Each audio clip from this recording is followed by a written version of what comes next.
Bam! Hey guys, happy 250th anniversary of the United States Marine Corps. In this upcoming week, I am having a podcast with a couple really cool individuals that happen to be Marines, of course, because it's the 250th anniversary. But this is a guy that I've known for 20 years and just a fantastic individual, lives right up the road from me up north. Ken Farmer. Ken Farmer was joined the United States Marine Corps in the 60s. He worked aviation side, swing with the wing. He got out, got into acting, and has acted amongst some of the most incredible folks, big names out on the silver screen. Also, a prolific writer. I mean, this guy at age like 69 started writing books again, or started writing novels, and has completed, he can tell you how many. But without further ado, I'd like to bring Ken onto the stage. How are you, Ken? Fine, Taco. How are you? Dude, happy birthday. You don't look any better than the last time I saw you. Oh, you know what? We're all getting older. I turned 60 in the end of the month. So, you're a baby. Yeah. How old are you now? 84. 84. You look good for 84. I want whatever you're drinking. Hey, makeup does wonders. What are you going to do? It's kind of fun because you and I were talking earlier about doing a podcast. I mean, it's been a while now, and I've always admired people like you who could sit down and put words to paper and write books and do stuff. But you have had an incredible career in your lifespan. And what I wanted to do was, let's go back to when you joined the Marine Corps. What were you thinking? This is after Korea, right? And before Vietnam. Oh yeah, just after Korea. It was graduated high school in '59, and I went off to Oklahoma University to play football. And right after spring training in the spring of '60, I come down with mononucleosis. Oh, Boy, say that 3 times real fast. And yeah, I missed Who my are you final. Who are you kissing? Susie Rottencrotch. Well, I'll never tell. And I missed my finals. Uh-huh. And of course, I couldn't re-enroll the following fall unless I made them up. And I just said, well, what the hell? I already had a job with Shell Oil Company in the seismograph division, working in eastern Oklahoma.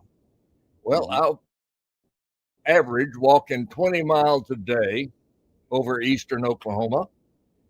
And it was getting close to fall.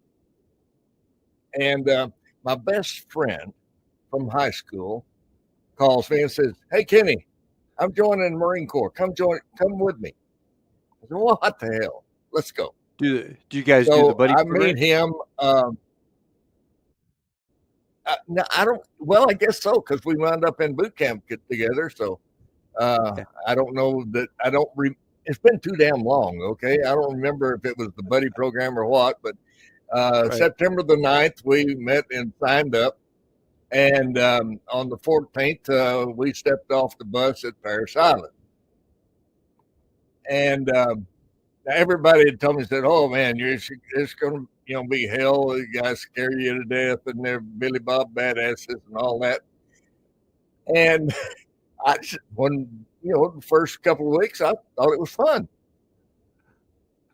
I got there I weighed 195 pounds when I got there. Yeah. And when I got out, I weighed 195 pounds. You thought it was fun? Yeah, you were in shape. It was fun. And I'd already been through the screaming and the hollering at OU. The line coach back then under Bud Wilkinson was Gomer Jones. We called him Old Blood and Guts. Well, you don't want to get hollered at. You just miss your assignment. And that you get used to getting hollered at. So that wasn't any big deal to me. But when we got there, they found out that I had done 2 semesters of NROTC at OU, Naval officer training course, NROTC, and Right. they thought that being ROTC was a big deal, so they make me first squad leader. Well, little do they know, but so anyway, I'm first squad leader, and like I say, boot camp was a blast. It was a breeze to me, and then they find out that they come up to me and says, "You played football at Oklahoma University?" I said, "Yes, sir." There you Said, are. "Well, the battalion commander is a big football fan, and you're volunteering for the base team." This is why That's you're in fine. boot camp? This is Yeah, why in you boot are camp. in boot camp. I'm in boot camp, and they say you're volunteering for the base team. Now they weren't worried about my physicality because I'd already, I was in shape, and I even set the base record for. I did 51 setups in 30 seconds, Jeez. full setups. Right. And so my conditioning, my physicality wasn't a big problem. We'd already been to the range, and they said, so anyway, you're going to be on the base team. Aye, sir. And we back then they played regulation football in the Corps, Full as well contact. as the Navy and the Army, and everybody had a team. I mean, regulation, tackle, padded, college rules. And but I found out one thing. I thought I had played some pretty tough ball at OU. Them boys in the Marine Corps hurt you. They will hurt you because being on the football team on the base was basically cream puff duty. Okay, in that you don't have to do guard detail, no trash pickup, no kitchen, nothing, and you don't even have to do PT. I don't get how you can do this during boot camp. I can see after boot camp. Easy. They keep you I there. mean, it's But how do they 3 hours a day working out. And had I not been first squad leader and already, in condition, and like I say, we'd already been to the range, and plus the fact I knew all of the military jargon and stuff from ROTC. Mhm. Oh, I don't know. They just said you're on the base team. So anyway, blows me away. Yeah. we're playing, and we're playing this Navy team. I'm starting linebacker, but we had some of these guys on the team. We had high school boys, of course, just out of high school, college, some All-Americans, and 3 pros, all on the team. And so, like I said, those boys hurt you because we were only going to wind up with 30 guys on the squad, and because that, we had 105 to start with, and everybody else got weeded out, and they kept the top 30, and I was in that bunch. So we did that. But we're playing this Navy team, and I'm at linebacker, and they had a 240-pound fullback. Yeah. Well, they ran a dive play, and kind of right up my gazoozle, and I said, "Okay, boy, run that again. Go ahead." And so they were set. Yeah, I smelled it being set up. See, and I meet this 240-pound charging full blast in the 2 gap. Boom! We'll go up together and come down. Well, stars, everything went black. After about maybe I don't know how long it was, but I did get up, but he didn't. They carted his butt off, and boy, did something there. But I just kind of shook it off, and all right, finished the game, and that was the last game of the season. Right. And so now I'm back full time with the platoon and the unit platoon 185 in 1st Battalion, and standing at attention in front of my rack, one night we're having inspection for as they do just periodically, surprise. You're in your skivvies, and I'm standing there, and somebody turned the lights out. Boom. They said I just hit the floor, boom, out like a light, and they kind of woke me up, and the DI and one of the guys told me he hurt his neck in that last football game. I know that he complained about it being a little stiff, and the DI, the senior DI, he loaded me up in his car, and we went across the bay over to Beaufort Naval Hospital, which is right across from Parris Island. And they did the x-rays and all that kind of stuff. Well, you jammed it. Well, hell, I knew that. Yeah. Said, here, take this stuff and rub this stuff on it, and you'll be all right. And, of course, it was still, I'll get twinks in it, And so the DI kind of kept me hid out. I didn't have to do any other PT. I didn't have to do, I do drill. That was fine. That wasn't a problem. And like I say, we'd already been to the range, so it was just finishing out boot camp. And December the 13th, we graduated, and me and my buddy go to NAS Jacks, and because we're doing aviation training, and that's the first aviation school at NAS Jacks. And I'm doing okay, and it's kind of feeling all right, and kind of making it along. So I find my high school football coach, a little round guy named James A. Buddy Ryan. You may have heard that name. Yeah, why does that sound familiar? He coached the Philadelphia Eagles. He coached Arizona. And the first job he had out of Oklahoma State was our high school at Gainesville, Texas, right here. Uh-huh. And he was my coach. It was his first job. Well, he calls me at NAS Jacks and said, Kenny, I need you to do something for me this summer. Well, okay, coach, what you got? He says, I need you to, he said, you still have your WSI. That's water safety instructor. I said, I do.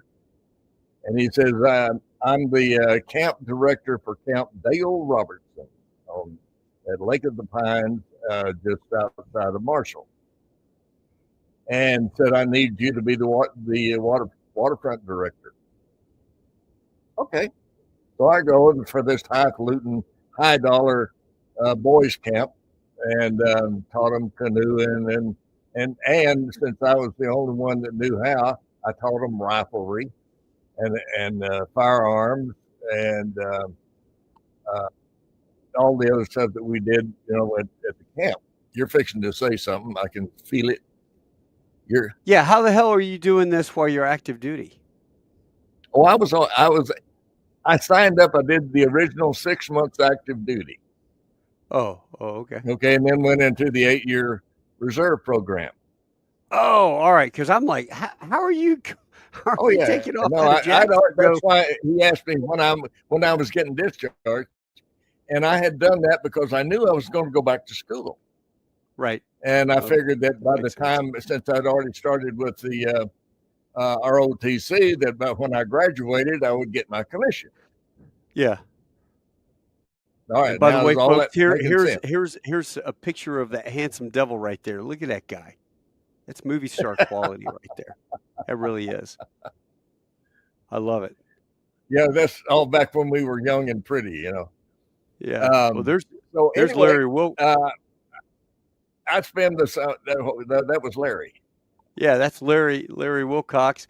Now, look at Larry, very stern. Look at this happy-go-lucky dude. Oh my God, that's crazy. All right, so you go hang out. I was having fun. Yeah, I just thought it was the boot camp and everything was a hoot. And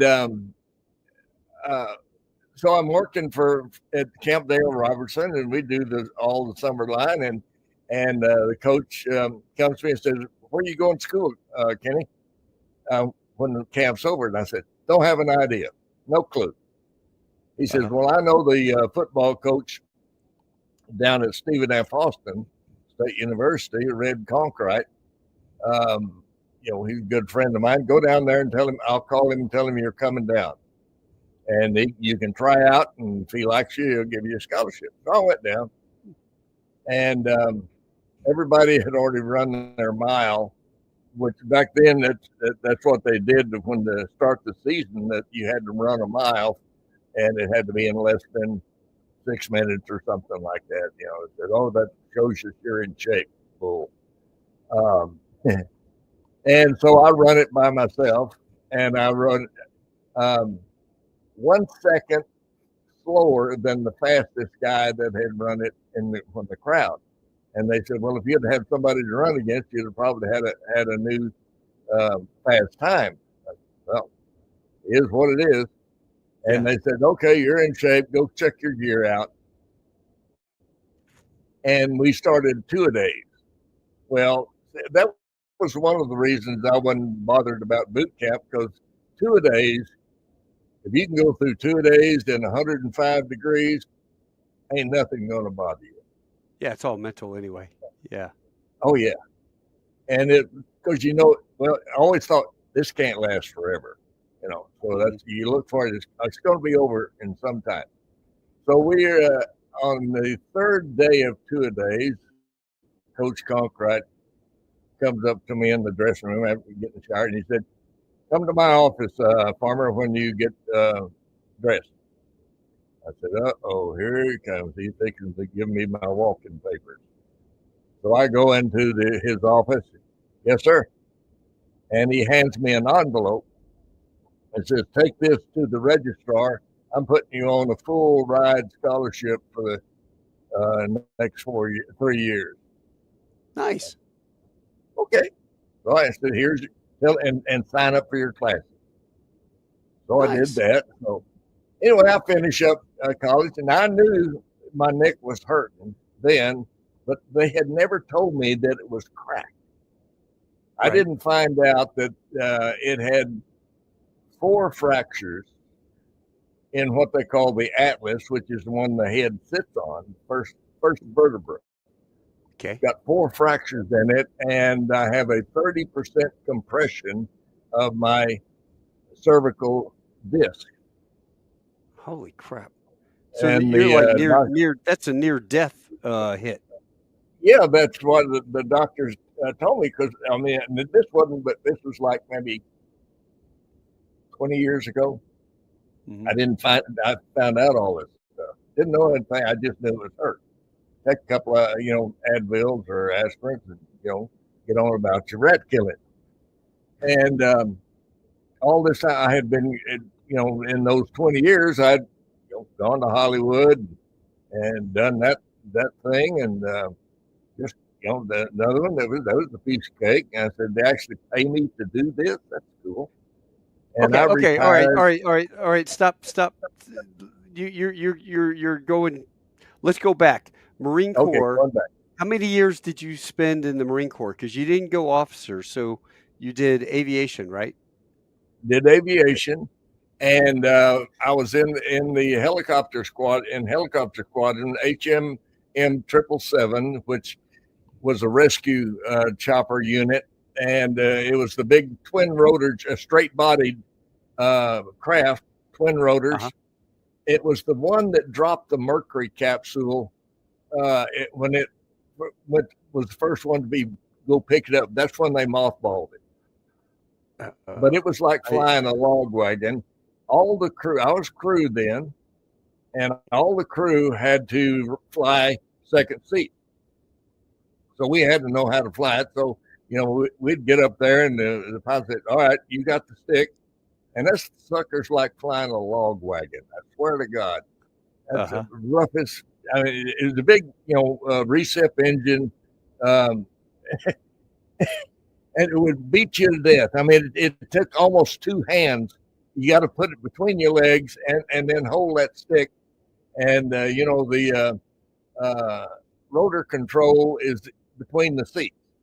You've been in choppers before, they They're between the seats, and You got the cyclic and the stick, sure. yeah, and everybody, and each side, right and left side, each has a stick. Yeah. And so you had to know how to hover at 2 feet. Right. Well, Which isn't good easy. God, I mean, you're wore out by the time you learn to do that. Right. And we, like I say, in the squad we were in, but we all had to be able to do that and learn. But we got to go to mineral wells to the Army base there and actually fly a couple. Hello, we went black. Now we're back on. Okay, a couple of 2-seater hillers and bells. Right. Well, that was like flying a sports car. I mean, you could fly that with your finger. You could put it on top of the stick and just that was a piece of cake. And then you grab a hold of that big HUP2 is what it was. It's called a HUP2. And oh God, it was awful. But anyway, that was our squad. We were the Flying Armadillos. Get that. And where were you based with that? At Dallas? Dallas, NAS Dallas. Okay. Of course, right. Which is now, they combine that with Carswell, and now it's joint base, whatever it is. But back then, it was Carswell. 2 separate bases, NAS Dallas and Carswell. Yeah. So that's where we were based.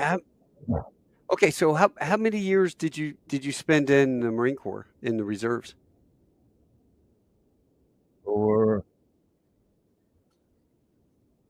I'll have to look. I believe it was 4.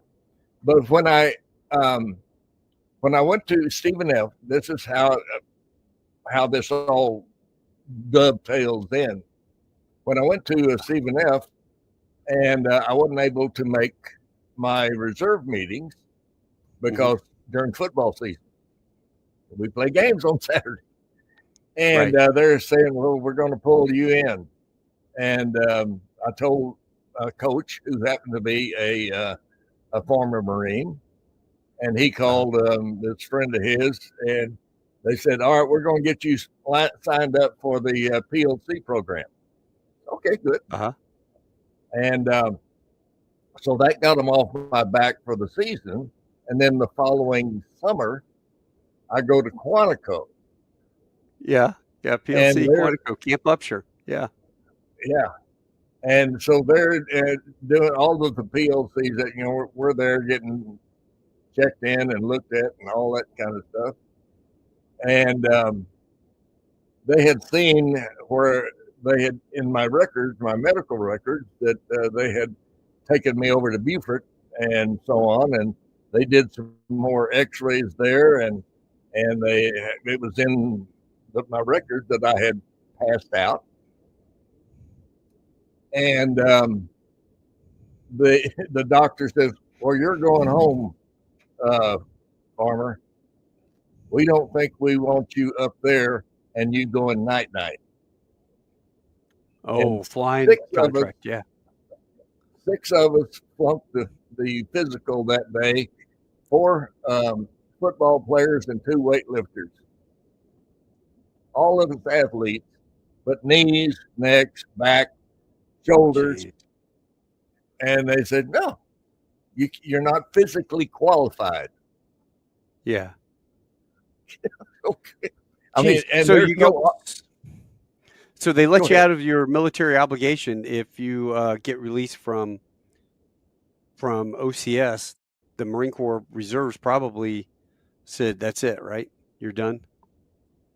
I got a honorable discharge for medical reasons. Oh yeah, okay. That's what it actually came at, honorable discharge. Yeah. And so I said, okay. I said, well, I enjoyed the Corps. I really did. It was, and I still look back on the day and wish I could have stayed, but they wouldn't let me. Yeah. Well, you got a couple years in. You got some some time in. I got some time in, and it was enough that because of my neck fractures and um, the doctor I went to there that the Marine Corps sent me to in Arlington, Texas, he's looking at my X-rays and he says, after he looks at them, he looks back up at me and says, "Why are you walking?" I beg your pardon? Why are you walking?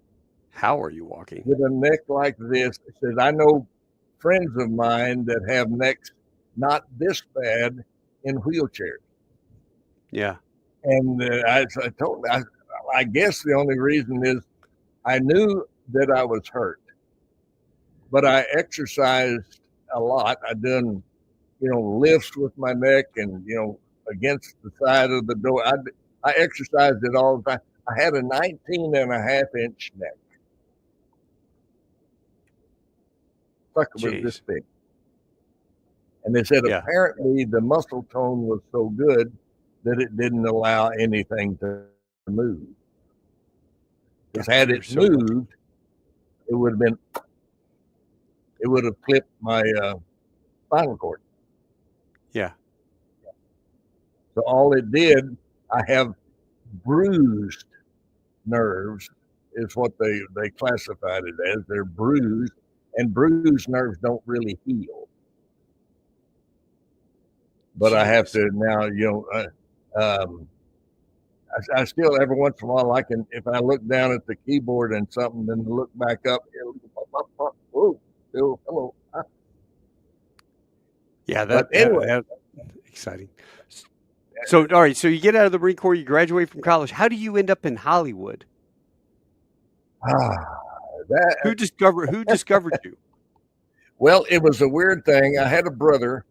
I got a brother. He had joined the Marine Corps, and he had told me, about the PLC program and all of that stuff. And he had started modeling, and I was dating this model in the agency there in Dallas, the Kim Dawson agency, and I would go in with her every now and then, and the agent, who was Kim at the time, she's since passed away, would come up and says, "You've got a great look. I could get you a lot of work." And I'd look around, and it seems like all the guys that they had, these male models and stuff, a little light in the loafers, you know what I mean? And I said, I don't think I fit into your program, but I appreciate it. And so I go in there with her one day, and I'm in my usual outfit. I had blue jeans, boots, cowboy hat, because I also had a horse ranch, and I raised Beefmaster cattle down near Athens, Texas. And so I go in, and Kim comes up to me and says, "You ride horses, don't you?" I said, "Well, I've been thrown off of one or two. Wrangle one." Yeah. And so we need to send somebody for this Dairy Queen audition that can ride. Now, I had actually, when I was in college, I have a degree in theater. Go figure, it was easy. And I didn't even tell her then. And I don't guess I ever told her, but I didn't figure it mattered. But I said, well, I don't have any headshots or anything like that. Oh, they'll take a Polaroid. Tells you how long ago this was. This was in 72. And so I go in where they're casting for this Dairy Queen audition. And the director himself is doing the casting, and he looks up when I walk in the room and says, "Ooh, I love your costume." And I get about this close from his face, and I said, "Costume my ass." Now, I don't know if he fell in love or got intimidated, but I get the part. And I introduced the Dairy Queen Belt Buster. Two big patties, one big bun, And we go out and we filmed that. And they had a horse there my grandmother could have ridden, and she's dead. And so he says, boy, this is easy. And I think I made $1,700 for that day's work. And I said, 1970. That's a pretty damn good movie. Good money, yeah. They're going to pay me this kind of money to sit on a horse and eat a hamburger. I can do this. Yeah. So that was actually over 300 commercials ago, and about 50 TV shows and movies and the like. And so for the next 45 years, that's what I did. Except I still kept my ranch, my cattle, and my horses and stuff. And but I said, can't believe they actually want to pay me to do this. You know, Yeah. how neat is this? And so I retired. I moved here to Gainesville because this is where I went to high school. And I had run into a friend of mine, Robert Fuller. And he said, you ought to go down to the gun shop. The guy, he's a former Air Force pilot. And said, great gun shop. Okay. I got guns all over the place. And so I go in and got to meet Buck. And we're chit-chatting, and he, talking. And every actor I've ever known tinkers with writing screenplays. Right. And I'd written a few. And because you go on some shoot and who wrote this crap? I can write better than this. And so you sit down and you start writing a screenplay. Well, he says, well, let me read a couple of them. Well, okay. And I think it took me a month or so to get in there and bring him a couple of screenplays.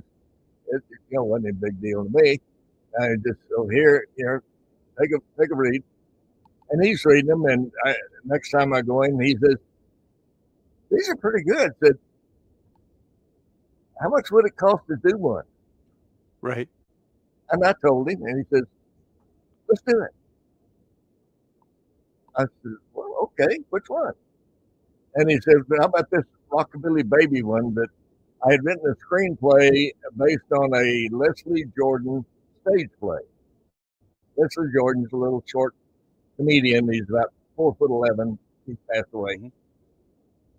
And it's a friend of mine, and so I met with him. I said, may I have the permission to write a screenplay? He said, well, sure, Kenny, go right ahead. And so I wrote it, and I wrote it and directed it. Buck produced it, and we shot this Rockabilly Baby. No shit. And it was a lot of fun. And that was in 2009, yeah. Do what? You did that in 2009. Yeah. And so I call, it goes out, and I had a friend of mine that I had met when I was in California. I operated a Gold's Gym out there. My wife and I did. And a guy came in, John Eastman, and he was a former Marine and come in to work out. We got to be good friends, and then when I left and moved back to Texas, he went to where he's from in Pennsylvania. So we hadn't been in touch, except had numbers and all that. And he called me one day. He'd seen that we'd done this movie that I wrote the screenplay on, and I directed it. And he said, "Hey, Kenny, I wrote a novel." Well, hell, good for you, John. He said, can you guys turn it into a screenplay for me? I said, yeah, send it down. So he sends down this 720-page novel. And I said, why the hell didn't you just send War and Peace? I said, you're not going to like it. I said, we can make a screenplay out of this, but you're not going to like it. Well, how come? I said, well, 700 pages, that's going to be around 400,000 words or better. And a screenplay is around 25,000 words. Do the math. We're going to leave stuff out you're absolutely in love with. He said, well, that's okay. Go ahead. So we did. Buck and I wrote this screenplay. It's called Verdict in Search of a Crime. Never heard of that. And it's a good mystery and a courtroom kind of a thing. And this veteran is accused of a crime that he didn't commit, and they decided they're going to make him guilty, but didn't have a crime for it. So they had the Verdict in Search of a Crime. And kind of sounds like what happened in 2020. Yeah. And so we, sent it back to him. He says, "Well, I said, what happened to the biker gang?" I said, "I told you. They're going to leave stuff out that they just can't put it in there. There's no room." Yeah. But after we sent him off his screenplay, Buck and I looked at each other there down at the gun shop and said, after going through reading his novel that he wrote, that thick, and we looked at each other and said, "Hell, we can write a novel." So we sat down, and I had the idea of forming this Black Ops group called the Black Eagle Force. This didn't happen. You didn't see this. We don't exist. We are the Black Eagle Force. So anyway, we write that, and he does all the flying stuff in the book, and I do all of the dialogue and action, and we just kind of blend it. We just kind of work. Well, let me set the stage for this. The Lone Star Shooting Supply up in Gainesville, Texas. Our good friend Buck Stanky is a retired Air Force. Well, Stanky is Stanky. He is he's an Air Force pilot and retired Delta captain. Delta Airlines. And when you walk into his shop, he has I bought a couple guns up there. Yeah. I'd go up there for the Gainesville Medal of Honor parade, and I'd come home with the gun. But I think the last one I bought was a 300 Blackout, AR platform 300 Blackout. Of course, really he's got a Ma Deuce sitting on the counter. Oh, he's got everything. You walk in and he goes, "Hey, Taco, you want to try this?" And he hands me a 45 with a can on it, silencer, and I go, "What do you want me to do with this?" He goes, "Hey, hit that." He's got a little metal target at the end of the store. Down box. At the end of the, you're looking down the aisleway, the ammo and stuff on the sides, gun holsters. And he's like, "Yeah, just shoot right down there." So I'm like, and it's going click, click. I mean, it is so quiet. So I'm shooting 45s in a store, which was a blast. So you get the smell of gunpowder and cordite. Yeah. And then when you walk over to the left to the office, there was Buck and his typewriter sitting there, and there is Ken and his typewriter not typewriter, but a computer, and they're both sitting there. They sit down, and they start talking about the characters, and so I could see where they're writing this in the gun store, and we would just bounce it back and forth, and we wrote the whole damn thing right there in that office. Yeah. And between, he'd have to get up and go wait on somebody, and I'll just sit writing away, and then he'd come back and says, "Where are you?" I said, "Okay, here, pick up in chapter 2, and pick up do that. They got to take off and go to 50,000, and we'd even worked out a way where we called her a Galaxy, a C5M stretch, and called her Mama Bird.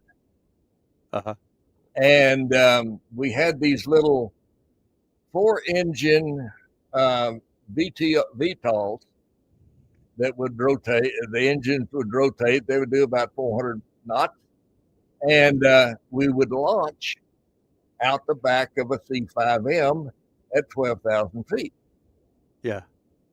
And then we would work after the second book, right where they could dock at 12,000 feet, come in flying and set her down on that ramp, and then the crew would put a chain around the nose gear, and they winch it up inside and then move it, but it would haul 4 of those little VTOLs.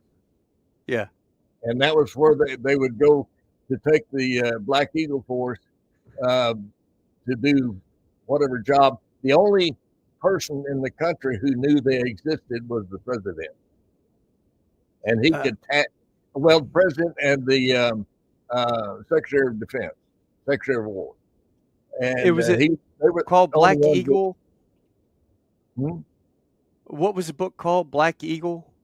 Black Eagle Force, Eye of the Storm. Eye of the Storm. That was the first one. Well, they had to go in and fly and rescue a bunch of slave traders, that had some bunch of girls that they had kidnapped, and we had to go down to the Caribbean and rescue them in a hurricane. Right. You ought to read it. I ain't going to tell you how it happened. There we go. Here, look at all these books that you've written. I mean, holy crap. Yeah. You guys have written a ton of books. The first one was Eye of the Storm, and then Sacred Mountain, then Return of the Starfighter.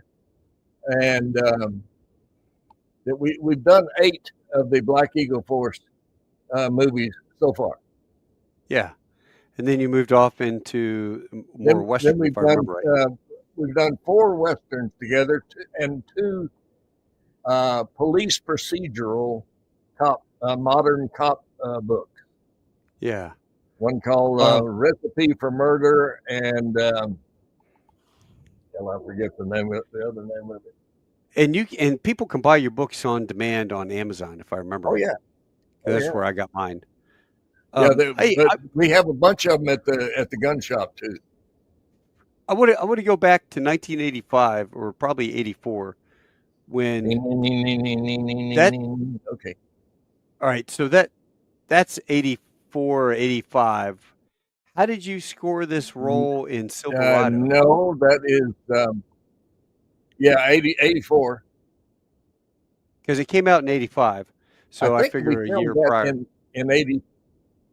Yeah. Okay. Yeah. So how'd you get the part in Silverado? Tell us about, because you're working with a couple Marines, Scott Glenn. Standard way. The standard way was you have to audition. Yeah. And, the first thing, can you ride? Well, yeah, been down that road. Yeah. And I had already done one movie. The first movie I ever did was called, what's the name? They changed the name of it. Split Image or Jake's Way? No. That was the TV movie. Jake's Way was the TV movie. This was a movie with Brian Dennehy. Uncommon Valor? Nope. This is before this.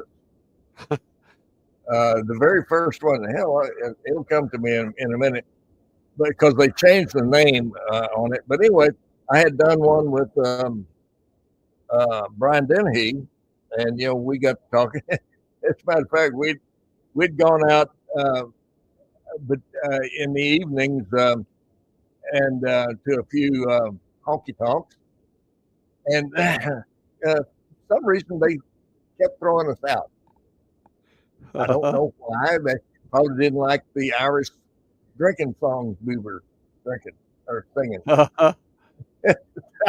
But he's a hoot. I mean, you get a little sauce in him, and he's ready to go. But anyway, I'd already done one movie with him, and then when I found out, I go to Santa Fe after I've been hired, and then they're putting me up in the Hilton Hotel, and we're walking down the hallway, and I run smooth into him.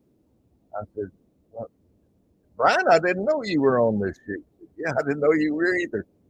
I said, well, we're going to have a good time. And I spent 10 weeks on Silverado, and I don't think it ever got above freezing. Oh, wow. And every time when Costner shot me, did it in 4 takes. And as a matter of fact, that picture with me and Scott Glenn. Yeah. That's blood on my coat. Oh, okay. A little squib. We'd already filmed that, and that's where the squib shot was. Ah, nice. And so, at which the squib shot, I had the control in the palm of my hand, so that when I'm creeping down the boardwalk, and Costner backs out of the saloon, and he's wearing two guns, and got Jeff Fahey's going down the other side, and he backs out of the saloon and says, "Hey." We both spin around at the same time, and he draws and shoots us both at the same time in two different directions. And when I read the script, I said, "Oh, no way in hell. No way." So when I turned around, and we're shooting quarter load blank. Now, they'll shoot a tongue of fire about that far out of the end of the barrel. Right. It's scary as hell when he's like, 20 feet away. Yeah. But he would have hit me. If you look in that same picture, that's on my, in the pictures on my right side, he would have hit me on the left side with the actual, I could see where that flame was coming. I said, and it just like scared the hell out of me. But anyway, I had to fall backward on that boardwalk, which is like 2-inch thick planks, and they were just like concrete because it was below freezing. And I couldn't see Jeff Fahey, but he ricocheted off the building and then fell face down. But it was just the oddest feeling, but he would have actually hit us both. He was that fast. That was that good. Well, no, because I remember I'm talking about and not aiming, but pointing. You turn it and not looking at either one of us, but just pointing to the sides, as he drew. Yeah. And I'm pretty sure, he said he would have got me, and I said, well, he would have hit me right here. Yeah. And my squib shot was right there. And I have a little control in my hand that sets off.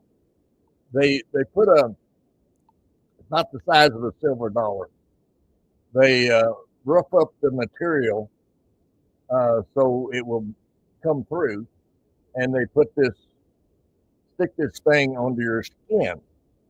And it's got an explosive. It's basically like a cap from a 45, and and then it's wired, down your arm to a little button in your hand.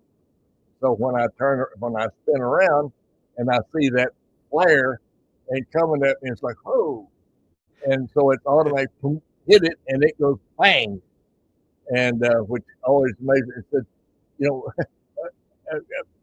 sure, you've seen people actually shot that they don't blow out unless they're at like half a mile away, and they do a headshot. And so they had did that 4 times, and we shot that little picture there. During after we'd already done 4 takes of that, I had to put a new coat on every time. Oh, geez.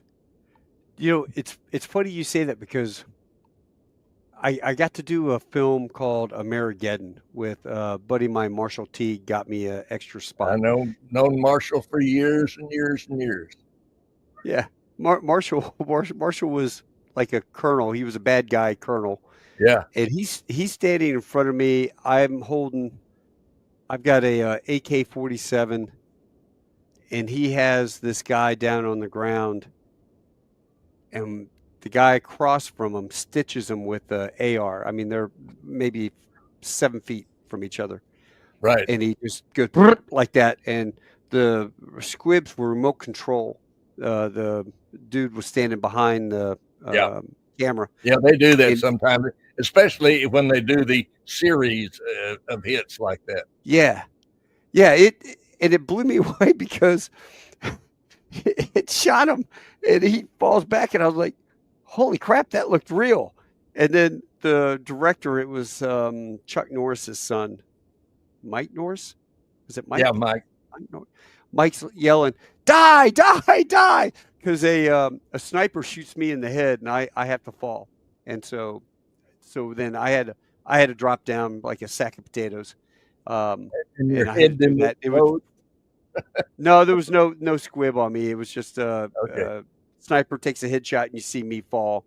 Um, it was That's kind of funny funny. because You don't feel that squib going off either.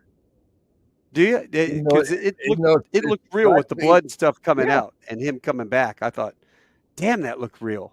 And then it was die, die, and I'm like, oh, duh. Yeah, they take they use condoms and they take a condom, put a little fake blood, which is Uh-huh. payroll syrup usually, in on top of the squib, so that when it blows through, you get the blood. Yeah. Oh, I But love it's Hollywood. a little wadded up thing of with a condom. It's funny. That is But you funny. don't What feel it. You you don't don't feel feel it it? actually. You don't feel It's that taped explosion? to It your seems like chest. you would You don't feel it. feel it.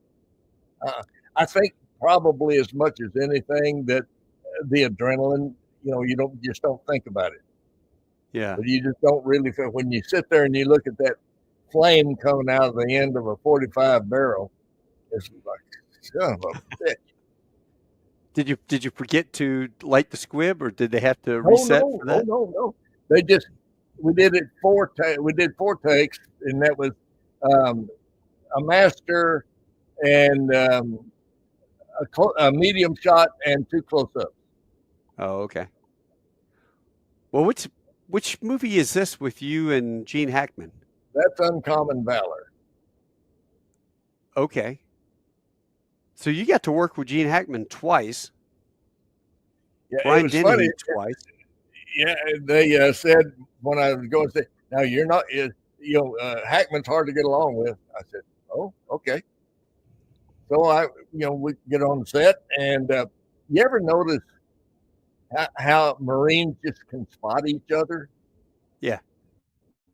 We knew, but no, he said, Jarhead. I said, aye, sir. And so we sit down and we'd tell by ourselves and chatting, and everybody's looking at us, and we're just like we had the first time we met, and it was like we'd been friends all our life. Yeah. Yeah, there is a bond in there. I said, that's the difference, right? I said, when you see another Marine, you just know. Yeah.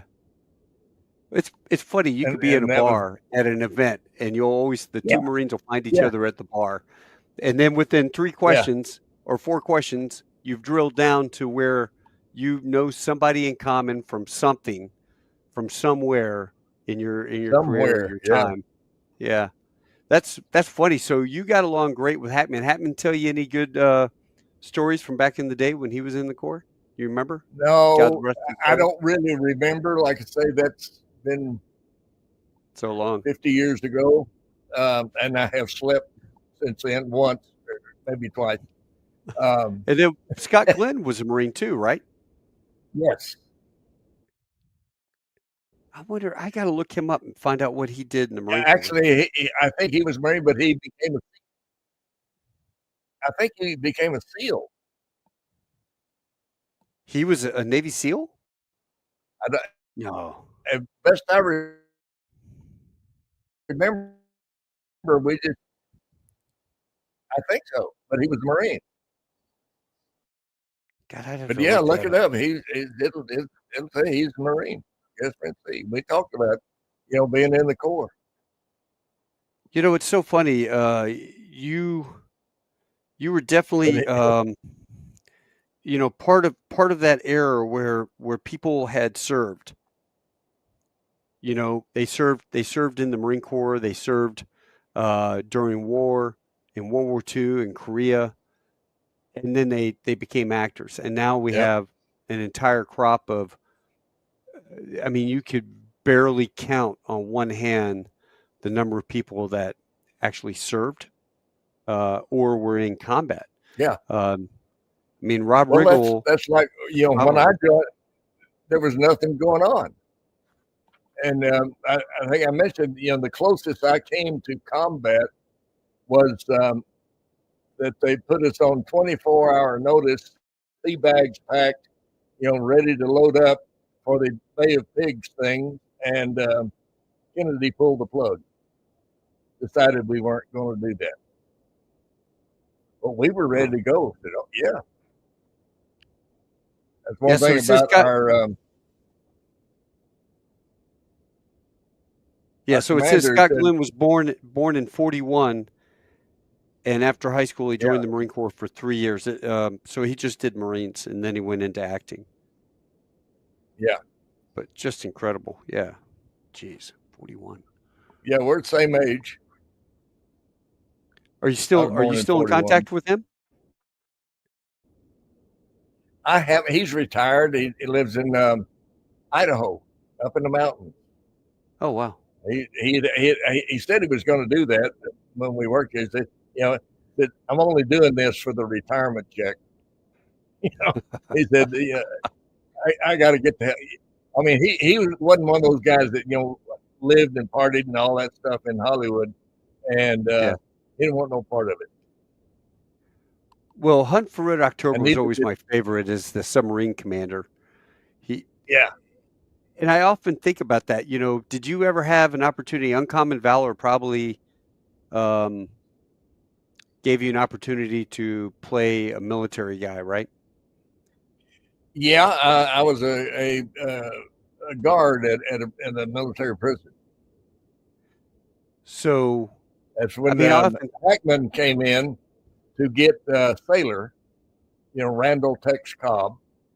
Mm-hmm. The fighter, and so he comes in, and we're walking down the hall, and Cobb is in a room with a one-way glass. It's supposed to be one way, and he's in there. Here he is, like 240 pounds, and he's doing pirouettes and potty doos, and spinning around, dancing, and Hackman looks at me, and I look back at him, and I said, and the silly son of a bitch come in here with a grenade hung around his neck. Now, if you want him, you get him the hell out of my jail. And just as he said that, Cobb turns and presses his face against the glass, and he has no bone in his nose. Right. And his nose spread out this wide. And if you watch that scene, you'll see Hackman jerk. He didn't know he was going to do it. I didn't either. But when he turned, just as he turned to look at Randall Cobb, there his face was splattered against the glass, and Gene jumped back like this. And that's when I said, "You get him the hell out of my jail." Oh, that is funny. I love it. The thing about working, I mean, when you work with guys like Gene, it's like that. It's not all scripted. Yeah.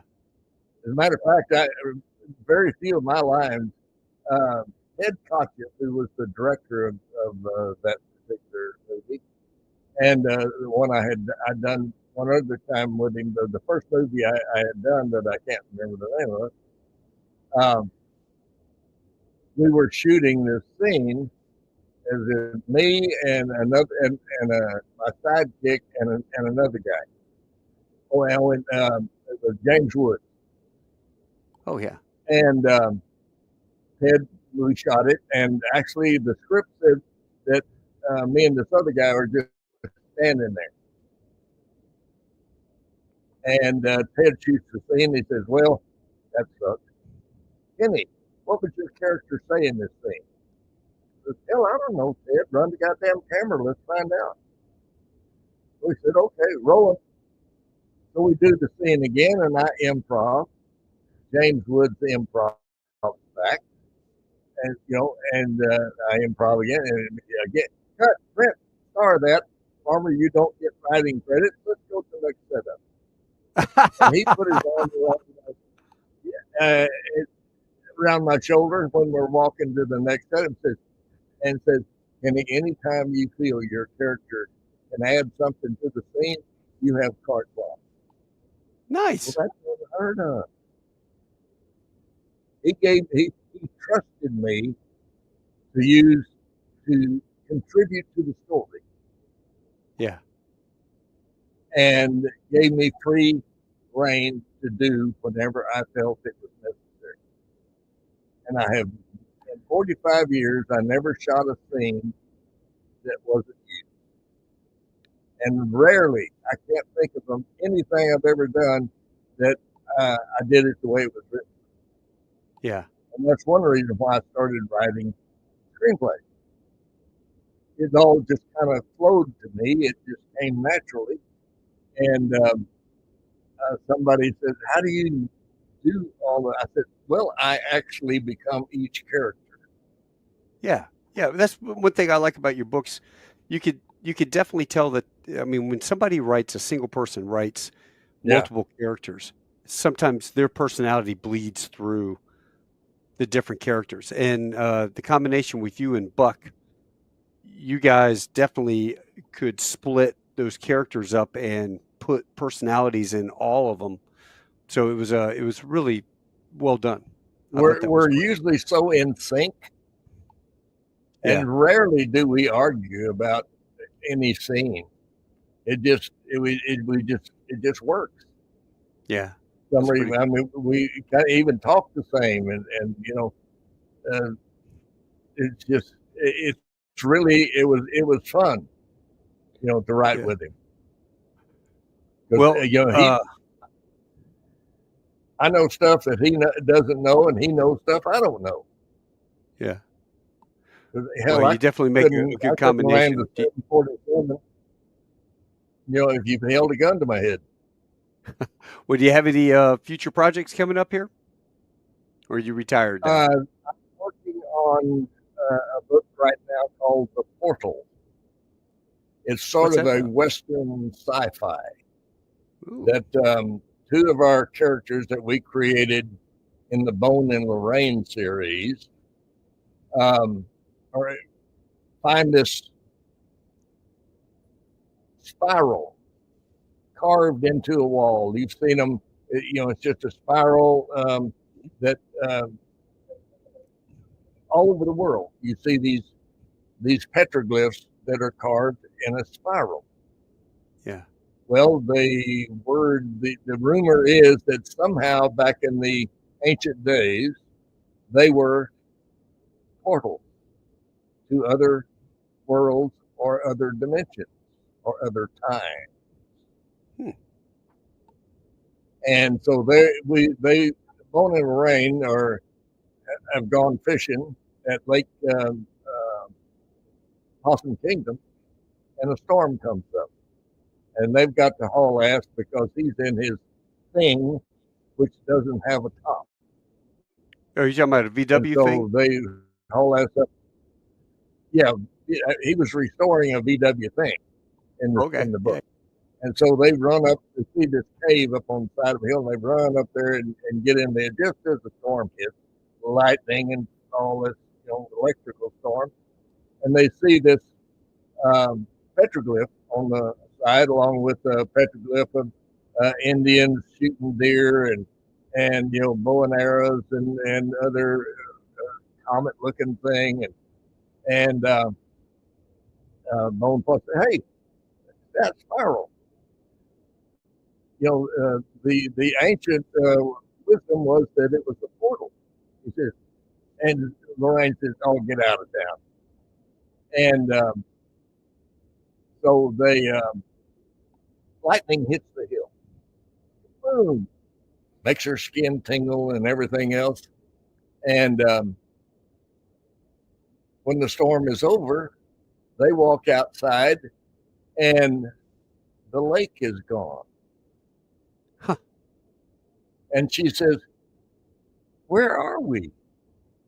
And he looks at her and says, "No, pard, I think it's better to say, when are we?" Oh, that's going to be good. They I had like it gone already. back in time to the same place, but where, Possum Kingdom Lake is, they dammed up the Brazos River in 1941. Yeah. And that before that, it was just the Brazos River down in the valley. And they come out and they see just that river down in the valley. And Bone recognizes that, okay, it's the same topography, hills and all that. And so he says, it's when are we? And so it just so happens that they have been thrown back in the first book. They've been thrown back to 1898. Well, in this new book, The Portal, they're going back and they figure there's got to be a way to activate this thing without a thunderstorm. And so they're digging around in the dirt underneath, around in front of this spiral, this petroglyph. And Lorraine finds this ruby, about yay big, about the size of a walnut. And it's sort of oblong shape. And said, now what the hell would this be doing here? And Bone looks at the ruby and then looks at the spiral, the carved petroglyph, and said, if it'll fit in one of those grooves. And she sticks it up there and it perfectly fits. Uh-huh. Well, the wall kind of shimmers, and they stepped out and said, we're somewhere else. Said, no, we're somewhere else. And they step back, and he says, now move it. And depending on where they place that ruby in that spiral, depends on how far they would go back. So in this particular book, The Portal, they put it in the groove and step through, but they have to be sure to take the ruby with them. Uh-huh. Because they got to get back. Right. So when they step out, and again the lake is gone, and they see smoke coming up from a village down below, and said, well, let's go see who it is. If it's pre, she said, well, if we don't get scalped, he says, well, the Indians learned scalping from the white trappers back in the 1700s. Indians didn't scalp before then. Huh. And so they go down there, and he says they'd have horses, so it's after the Spanish, which came in the 1500s, and left some of their horses. They started breeding, and the Comanche became, what they call the finest light cavalry in the world. Uh-huh. What the cavalry would say about them, because of their riding ability in battle. And hey, get your microphone a little bit closer to you. You're kind of fading in and out. Okay. Yeah. So I was kind of leaning back. So anyway, they go down and go into the village. They're led there by a hunting party that they ran across, and the hunting party takes them to meet the spiritual chief. Comanche don't really have chiefs; they have spiritual leaders, and so they take them to the old. His name translated to Old Owl, and he goes and he comes out to meet them, and they're all friendly because they don't know white men from Pickle. And he looks at Lorraine's cross that's hanging around her neck, gold cross, and he says, Sister Maria. And she looks at, what's he coming? She says, he thinks that you're the same as Sister Maria of Agreda, who came to the Southwest between 1620 and 1623 from Spain, but she never left Spain. She said that the angels brought her. This is true. This is fact. Look it up. The Blue Nun, they called her. She wore a blue habit, and they see Lorraine with it, and they think that she's the same. And the chief and the spiritual leader goes back in his teepee and comes out with a necklace made of large, iridescent, deep blue pearls with a cross out of a clamshell. Hmm. And the blue pearls are freshwater blue pearls, which came from what is now Lake Caddo. But back in the 1600s, it was a small little lake. And oh, hello, we switched. Um, and most of it was swamp. And because clams and mussels don't do well in deep water, they do better in shallow water that they're in the oxygen level. And they made they were the pearls were harvested either by the Caddo, the Wichita, or the Tawakanis. They were the ones that were close to that particular Caddo area. If you've ever been to Lake Caddo, you ought to look it up on the thing. It's a spooky damn place, I'm telling you. Well, it sounds like you're taking all the factual stuff and then weaving a fictional story around it. I love it. I weave a story around so that what I want you to do is to think, well, this could have happened. We don't know, but it could have. Yeah. And so in 1811, the New Madrid fault had a quake. That was a bad 8.2. And the San Francisco quake was 7.3. Well, 8.2 in the Mississippi Valley, and it was felt all the way as far as the East Coast. My great-grandmother told stories about dishes falling from the shelves in Charlotte, South Carolina. Oh, wow. In 1811. So, and it was enough that it made Caddo Lake into the lake it is today.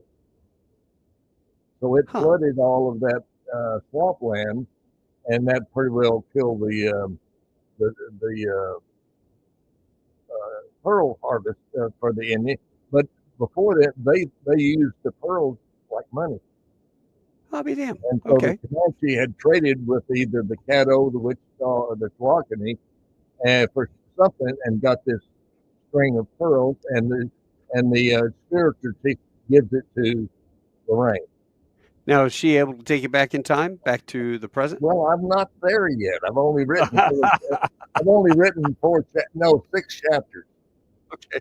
So I never plan. I have one of my beta readers that says, "You don't make notes."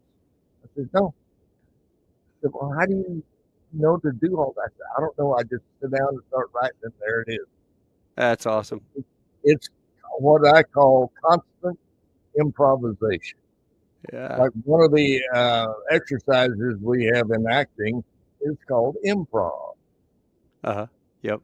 Which, and I've taught acting for years, and they give them a subject and say, "Go." And you had one kid who said, "Can I have 10 minutes to prepare?" I said, "Get your ass out of here." But no, when I tell you, the subject, then you have to go right up in front of the class and do the scene on the spot, totally improv. Well, that's what writing a novel is to me. That's awesome. Well, I need to wrap that up. I need to wrap that up and go back 1 second. What are you doing for the birthday on the 10th? Anything? I hadn't planned on anything in particular, no. Well, I will raise a glass. We're going down to Hops Fusion down in Fort Worth on the 10th.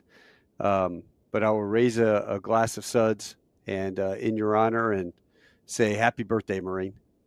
Happy birthday, Marine, to you, and be sure to read Eye of the Storm. Eye of the Storm. So everybody out there, you can just look on Black Eagle Force. Black Eagle Force. I mean, you can look up and it'll say Black Eagle Force series.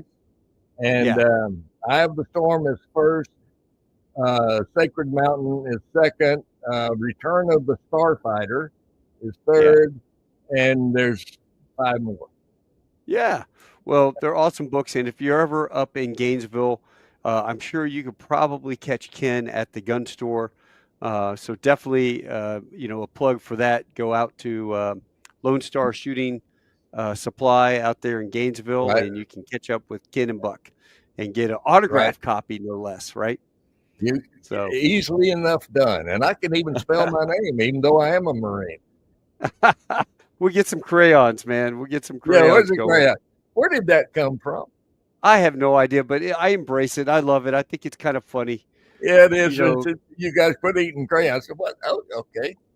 yeah, they basically we're so retarded, so dumb Yeah, that we sit in kindergarten and we color outside the lines with our crayons, right? And yeah. then you're the Then, kids sitting there eating yeah. the Well, crayons. Now you sharpen the crayons with your teeth. somebody gave me edible crayons. What Michael flavor? Costanza, I think, gave me edible crayons. It's bubble gum actually, but Oh, I, so hell of a everybody deal. everybody has something, and like I've got a thing here that somebody gave me with crayons, and it says eat break open in emergency, during a time of emergency, and eat the crayons. And I'm like, crap, I don't know where it's somewhere in all my stuff up here. But hey, Ken, thank you so much for coming on tonight. I've taken a hiatus for the last probably 3 months. I haven't really done a podcast because Huh. I've been flying around the world. I just upgraded on the 787, so I'm Wow. tripping all around the world, going to Delhi one week and London the next, and Shanghai, and so I've been doing a lot of international flying, and I just have not had the energy nor the time. Well, you can do me a favor, and that's talk about my book. I will talk about your book. Well, listen, I'm All of going to them, let you all go. 55 of them. 55 books. They'll look you up. Ken Farmer, just go look them up on Amazon. You can pick up some books for great Christmas gifts. I enjoyed them. They were a They lot of do fun. make great Christmas gifts. That's true. They are. And they're clean, family friendly. I don't use, it's not full of no sex scenes, no cuss words. It's just good entertainment. Yeah, well, come on. We got to make it a little exciting for some Marines, Well, that's why on the eighth day, God created the imagination in the Marine. Well, I love your shirt. I should have put my Marine shirt on. I had my Did this pick up? camo on. I didn't know if you. Yeah, I see it. It did come through, didn't it? Yeah. Yeah, I Yeah, it love this. looks good. This one, I found it, and it was called Black on Black, Yeah. and it's great. I love it. Well, I'm going to get going here, and I'm going to drop you off. Hang on 1 second, all right? All right, hang on. All Semper right, Fi. hang on. Thank you, man. Happy birthday. Happy birthday to you, sir. Hey, folks, for the first podcast coming back after a long hiatus, I really appreciate Ken coming out here and warming me up. Next week on the 10th, it won't be Tuesday, it'll be Monday the 10th. Come join Tall Tales with Taco with Larry Wilcox. I forgot that. You know what? Ken, you're still there. Yeah. How did you know Larry? How did you two meet? I think we met at a Ben Johnson rodeo. Okay, because he's from Wyoming. Uncle Ben used to do charity rodeos for children, and we would do them out in Burbank and Colorado Springs, and this one happened to be in Burbank, and we were doing it, and that they were interviewing me, and Larry was there, and we just got to hit it off. Yeah. Two more Marines, two Marines hanging out. All right. Yeah. So I was just telling everybody next week, the 10th, interview with Larry Wilcox, who spent 13 months in Vietnam. He was a forward observer with artillery. They would fly him out to mountaintops. He would pop down with a small group of guys. They would shoot azimuth on all the mountains in the area and surrounding. Then they would grab them, pull them out. So it was crazy 13 months for Larry, and we're just going to talk about Marine Corps stuff, so it'd be kind of fun. But that's it. All right, man. I'll let you go here. You've already done that with Larry, then. Yes. Yeah. So I'm going to air it on the 10th. Okay. All right. Well, now we'll have a second goodbye. All right. All right. Hold on. Semper Hold on a second. Hey, thanks again, for joining us. And let me close out with, I think I'm going to close out with this one. You guys take care. Hoorah, Semper Fi. Happy birthday, Marines.